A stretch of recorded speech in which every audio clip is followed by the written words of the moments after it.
Ոյ, ողջ աշխատավարձը ստացեցի, ինչ անեմ։ Հայաստանի Հանրապետության հպատ քաղաքացի, աղքատությունը քոտան վաճառով է։ Ինչ ես առաջարկում։ Ես չեմ առաջարկում, այլ առաջարկում է Հայաստանի Հանրապետության հպատ ճարտարապետ Մարգարիտ Վահե Մարգարյանը։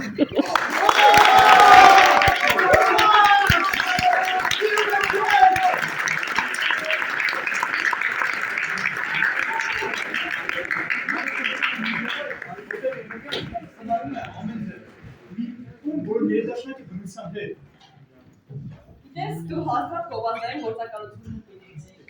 Չէ, ես ուղղակի Վահիտանը նախանձում եմ, որովհետև նրա նշանակում է քո կյանքը զրոյից ճիշտ ձևով սկսելն է։ Դահլիճ եկեք ծանոթանանք Վահե Մարգարյանի էկո համակարգին իր Passive House-ի պատմության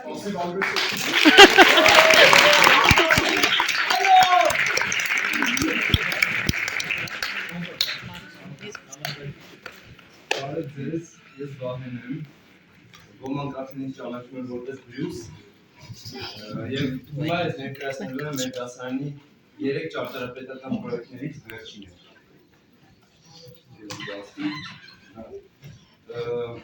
Անվանումը CEH առանձնատուն, CEH բացում է որպես Zero Energy House կամ Zero Emission House, այսինքն տուն, որը արտադրում է այնքան էներգիա, ինչքան ինքը ծախսում է, ու ծախսը էներգիայի մնում է զրոյի մեջ։ Մինչ սկսելը ուզում եմ պատմեմ մի քիչ ընթացքից։ Տարվա սկզբից որոշել էի, որ պետք է ճարտարապետական պրոյեկտ անեմ։ Տարբեր մտքեր են եղել, սկզբում մի քիչ աբստրակտ, որոնք չուզեցի շարունակեմ։ Հետո այստեղ վատ է իհարկե երևում, բայց մոտավոր գաղութեսն էլ աշխատում էի սեյսմիկական շինությունների վրա։ Ավելին առաջ է գնացել, բայց ղեկավարից հետ որոշեցինք, որ սեյսմիկական տները ավելի ինժեներական աշխատանք է, քան ճարտարապետական, և ընտրեցինք ավելի հետաքրքիր բան իմ համար, համ ընդհանրապես։ Աչից երևում են առաջին CEH կամ էներգիայական էսքիզները, որոնց հիման վրա ես ստացա առաջին 3D մոդելը։ Դեպի ինքս էի մինչև այս կերպ անում, ահագին ծրագրի սովորել էի, հետազոտություններ էի արել, բայց փորձս քիչ էր և կատնվելով նորից ղեկավարից հետ, ահագին բան զնուզեցինք, ուղղեցինք ու հասկացանք, որ ես առաջարկեցի նորից հին գծագիրը, որը ձևափոխեցինք ու ստացանք վերջնական արդյունքը։ Սա ընդհանուր հատակագիծն է, գլխավոր պլանը, որտեղ ես ուզում եմ խոսեմ մի քիչ հենց ինչա Passive House-ը, գերմանական կոնցեպտ կամ CEH-ը։ Նախ և առաջ տունը պետք է տան ֆորման պետք է մոտեցրած լինի մաքսիմալ քառակուսուն, ինչը շատ կոմպակտ ու ջերմակայուն է պահում տունը։ Պատերը իհարկե լավ չի երևում, բայց հենց հատուկ սարքած են հենց, որ լինի 300 մմ ժելեզաբետոն և 200 մետր իզոլացիա, այսինքն քրքում կամ տեխնոպլեքս ջերմամեկուսիչ շերտ։ Սան առաջնահատկությունն է, որը իրականում բոլոր ծրագրերին պետք է անեմ, բայց մի չեմ ուշադրություն դարձնում։ Տունը ունի ջերմամեկուսիչ սենյակներ, այստեղ հանդիսացած տեխնիկական սենյակն է, որը ապահովում է ջերմամեկուսիչ սենյակ, դեպի գարաժից հենց տուն։ Նույնպես, որ գլխավոր մուտքից կա ջերմամեկուսիչ սենյակ հանգստարանի տեսքով դեպի ընտանիք։ Սա տեսքն է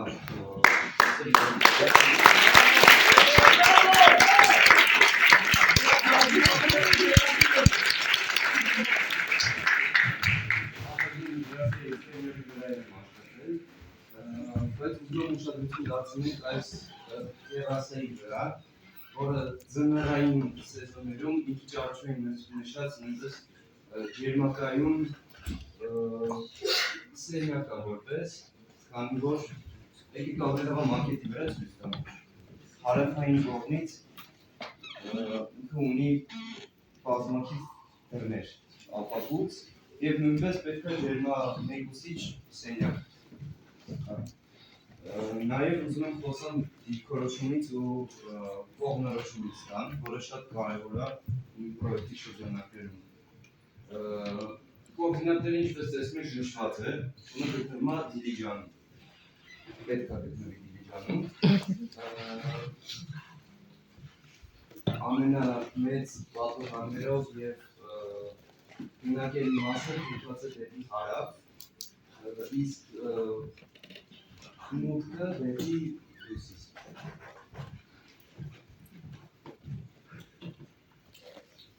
Դեպ պետքա հայ խորված աներգա։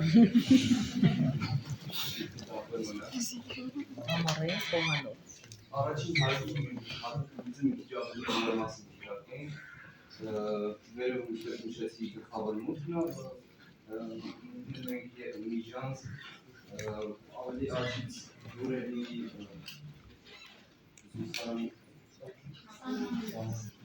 սանհանգիստը զախից ունենք երկու եզրարան, որոնց միջև բնակիչների համար նախատեսված սանհանգիստն է և աստիճան դեպի երկրորդ կարգ։ Աջ ներքևի մասը ամենամեծ տարածքը զբաղեցնում է ճաշասենյակ, հյուրասենյակը, որը շատ լրիվ բացվող դռներով միանում է նաև խոհանոցը։ Դրինքերով ցույց տամ, այնպես ինտերիերում տեսնում եք, որ դեպի խոհանոց դռները լրիվ բացվում են և ապահովում են միջանցիկ օդային ճանապարհներ, լրիվ օդափոխություն ունի։ Դրսից նեժարաններով, նույնպես ճաշասենյակից խոհանոց ճանապարհներ են, որով տունը լրիվ օդափոխվում է։ Բնականաբար տաք սեզոններին, ձմեռային սեզոններին տունը լրիվ հակված է ու իզոլացված։ Սա խոհանոցն է, որտեղ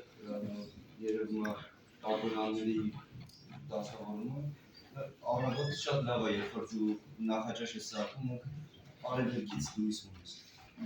Նաև նույնպես օդափոխության համար է։ Սա երկրորդ հարկն է, երկրորդ հարկի հատուցիցը ավելի ճիշտ անտրեսոլային հարկ։ Ինչի է անտրեսոլային, որովհետև եկեք դրիվրը ցույց տամ ավելի հարկ։ Անտրեսոլային հարկը տարածվում է ննջասենյակի և ճաշասենյակի մոտավորապես մի քառորդի վրա։ Ինչի, որովհետև ճաշասենյակում պետք է լրիվ օդափոխություն լինի և մաքսիմալ շատ լույս, իսկ ննջասենյակներին մեծ առաստաղ, բարձր առաստաղ պետք չի։ Անտրեսոլային սենյակը ավելի մոտիկից, որը նախատեսված է որպես հանգստյան սենյակ ու զապաս Քնելու տեղ։ Հիմա ուզում եմ ավելի հստակ դիտարկենք օդափոխությունը տան, ինչի համար են տարօրինակ վերևի պատուհանները։ Այդ պատուհանները ապահովում են լրիվ կամ կոնվեկցիա, այսինքն լրիվ օդափոխություն և սառը օդը ներքևից մտնում է երկու կողմից տուն և տաքնի տեսքով վերևից դուրս է գալիս։ Նորից նշեմ, որ դա տեղի է ունենում ամառային սեզոններին, երբ որ լրիվ պատուհաններ կարելի է բացել ու ապահովել լրիվ օդափոխություն։ Մինչ այս նշվածը ամբողջը passive house-ի գերմանական կոնցեպտ է և ZEH, ոնց որ նշեցի, որը ապահովում է, երբ որ դու ունես զերո էներգիայի ծախս, այսինքն քո տունը նենց է կառուցված, որ ինքը էներգիայի ծախսը բերում է ամենամինիմալին։ Իսկ ակտիվ էներգիա խնայող մեթոդներն են, ոնց որ տեսնում եք, ֆոտովոլտաիկ արևային պանելներ, որոնք ապահովում են տարեկան 100% նույնիսկ ավելցուկով էներգիայի արտադրություն տան համար եւ արևային կոլեկտորներ ջրի, որոնք տեղադրված են ապրանքների վրա, երկու հատը նույնպես լրիվ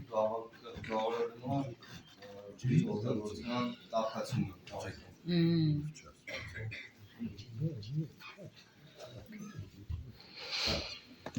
Նորից առաջի հարկի հատկությունից անդրադառնանք, որովհետև պետք է ակտիվ էներգիա գործունեության համար պետք է տեխնիկական սենյակ, որ նշել է, սա տեխնիկական սենյակը կազմակերպում եւ լվացվում ժամանակ, որտեղ տեղադրում են կոլեկտորների համար տանկեր ջրով եւ ակումուլյատորներ արևային պանելների համար։ Նույնպես ունը ենթադրվում է, որ ունենա HVAC սիստեմ, որը ապահովում է համ օդափոխություն, համ տան ջեռուցում, այսինքն որ տան հենց կոնցեպտը այն է, որ ինքը բնական տաքացում եւ օդափոխություն ունենա, դա հենց սենյակի մեջ որպես կոնցեպտ նշված չի։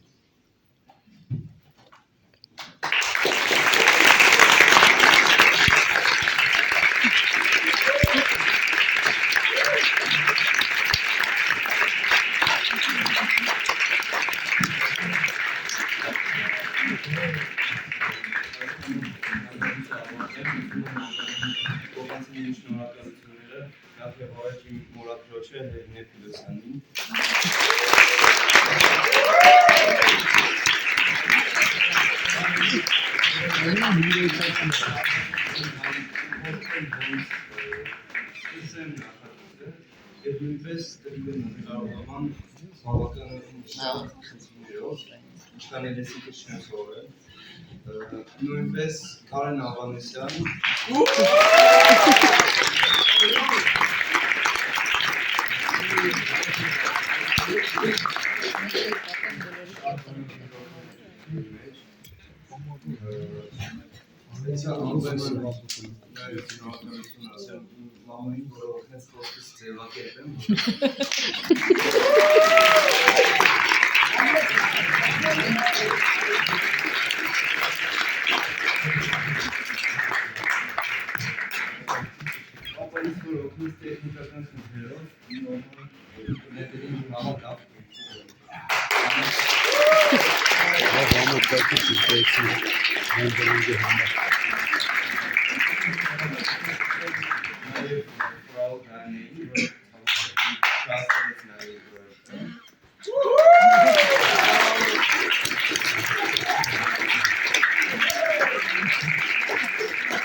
Քանի որ հոգի տուտում է։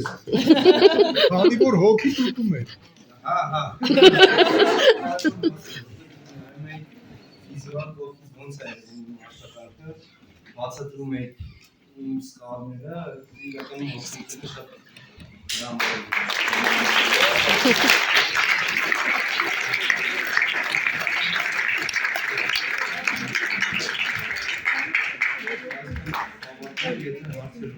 Ես քանի քառակուսի մետր շինություն է եւ հաշվել ես ինչքան կնստի Հայաստանի պայմաններում շինարարությունը։ ինչքան կնստի։ Հա, եթե տարածքը հաշվի չառնենք, մենակ շինությունը։ Մենակ շինությունը ճիշտ ասած մոտավորապես 12-11 Չափերը։ հա։ Իսկ գումարը։ Իսկ գում ես տարածքով Կինը, ծախսը։ գումարային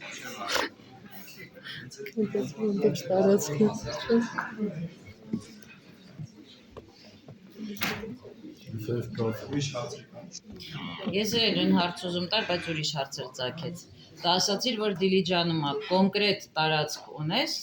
աչքի տակ, այսինքն հաշվարկել ես բանը, ռելիեֆը եւ այլն։ Օրդինատներով հենց տեզել նախագծում են նշված էր։ Իհարկե լրիվ ճշգրիտ չէ, բայց տեղանքը ընդրած այնպես, որ համ անտառը շատ լինի, համ սարերը լինի, նաև որ բնակելի թաղամասում։ Մյուս հարցը տարածքի հետ կապված, օրինակ Դիլիջանը, քանի որ passive house-ի վրա է կենտրոնացել, Դիլիջանը ավելի բնորոշ տարածք է գերմանական տարածքներին մոտիկ է, հա, անտառային եւ այլն։ Սենց բան հնարավոր է անել, օրինակ, չգիտեմ, Վայոց ձորում կամ ավելի չոր ու ավելի քարքարոտ մասերում Հայաստանի կամ Քամոտ, տենց բաների մասին մտածել ես։ Ահագին մեծ դեր է խաղում, բայց հիմնականում տունը նրա վրա է կենտրոնացած, որ Հայաստանում մենք ունենք համ ցուրտ ձմեռներ, համ շոգ ամառներ։ Ու անպայման պետք է ինքը հենց այդ սենյակները, որոնք իզոլացնում են ամբողջ տունը դրսից, դա ամենամեծ գաղափարը, որ ոսկե միջինին բերի ջերմաստիճանը։ Դիլիջանը իհարկե նաև նրանով է լավ, որ սարոտ դեր է, ու Տիկին Անահիտ ջան, որ մեզ սովորացրել եք լեռնահովտային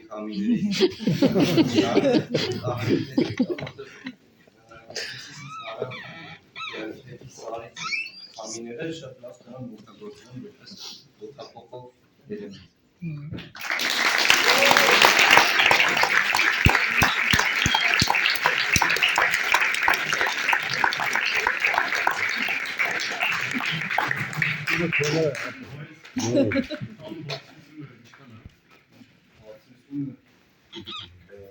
Մեկուկ է։ Բարձրությունը հաստատ չեմ կարող ասել։ Մենակ նրանում ես հաշվի առել, օրինակ պանելների անկյուն տանիքի երկարությունը նրանով, որ 2.30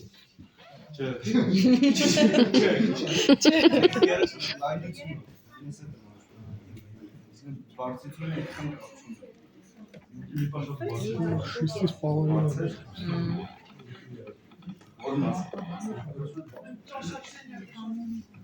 հենց տան բանը Մոտավորապես 6.5 մետր էլի։ հա, երկու սենյակ կա, ամեն մեկը 3 Հարկ։ Հարկ։ Ալինի բարձր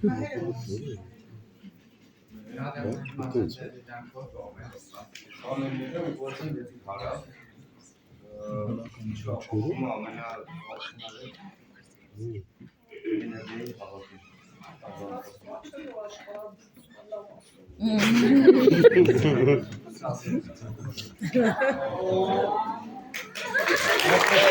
Ա